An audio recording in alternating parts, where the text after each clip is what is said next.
দুনিয়ার মানুষের কাছে যদি আপনার অপরাধকে স্বীকার করেন তাহলে আপনার লজ্জা লাগবে। দুনিয়ার মানুষের কাছে আপনি অপরাধ স্বীকার করতে পারেন না, লজ্জা লাগে, কিন্তু আল্লাহর কাছে কখনো অপরাধ স্বীকার করতে লজ্জা বোধ করবেন না। আল্লাহর কাছে অপরাধ স্বীকার করতে কখনো লজ্জা বোধ করবেন না।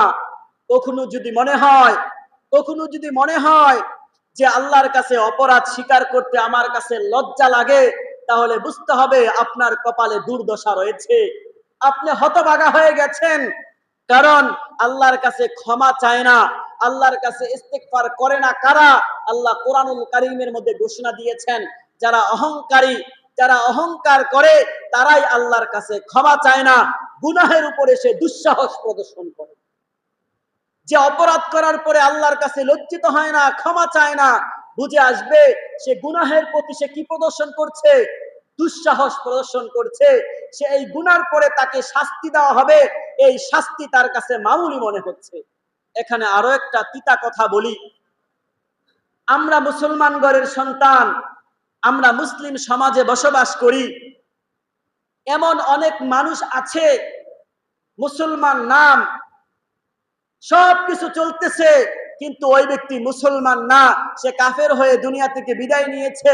আমি আপনি জানি না, আল্লাহর আদালতে আল্লাহর তালিকার মধ্যে সে মুসলমান না, আল্লাহর আদালতে আল্লাহর তালিকার মধ্যে সে কাফের বেঈমান হয়ে গেছে। মরার পরে আমরা ঠিকই জানাজা দেই, দোয়া করি, কাফন দাফন কবরস্থ করি মুসলমানদের মতো, কিন্তু আল্লাহর তালিকার মধ্যে সে ব্যক্তি মুসলমান না।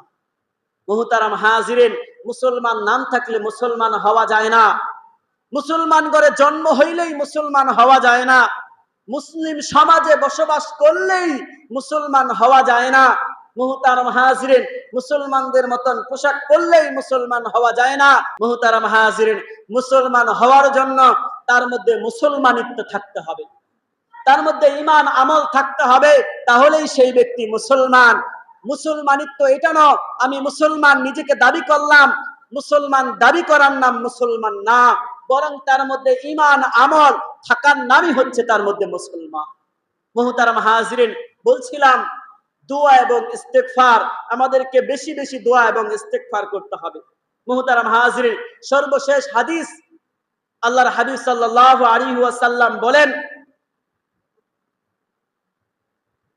মান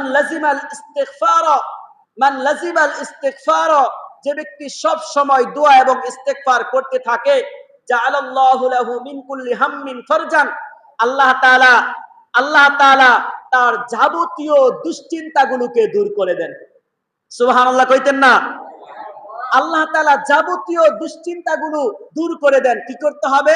বেশি বেশি ইস্তেগফার করতে হবে, বেশি বেশি ইস্তেগফার করতে হবে, তাহলে আল্লাহ তাআলা যাবতীয় দুশ্চিন্তা দূর করে দিবেন। আল্লাহর হাবিব আরো বলেন, ওয়ামিন কুল্লি দিকিন মাখরাজান, এবং তার যাবতীয় দুনিয়ার যাবতীয় সংকীর্ণতাগুলো আল্লাহ তাআলা দূর করে দিবেন। ওয়ারযাকাহু মিন হাইতু লা ইয়াহতাসিব, আল্লাহ তাআলা তাকে এমন স্থান থেকে রিজিক দান করবেন যেটা সে কল্পনাও করতে পারে না। মুহতারাম হাজিরিন, এইজন্য ইস্তেগফারের বিশেষ তিনটি ফায়দা।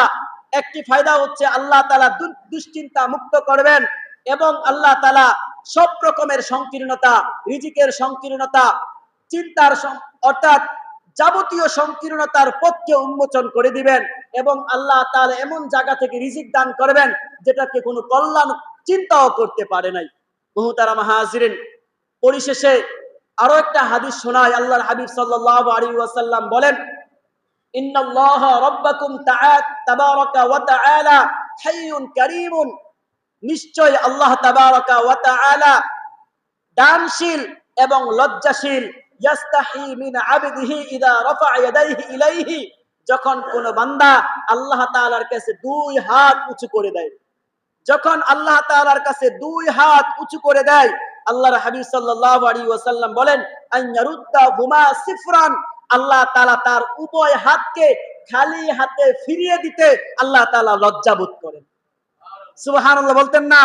মুহতারাম হাজিরিন, এই যে দুইটা হাত আল্লাহর কাছে ভিক্ষুকের মতন উঠায় দেয়, এটা নিজেকে আল্লাহর সামনে ভিক্ষুকের মতন নত পেশ করে দেয়।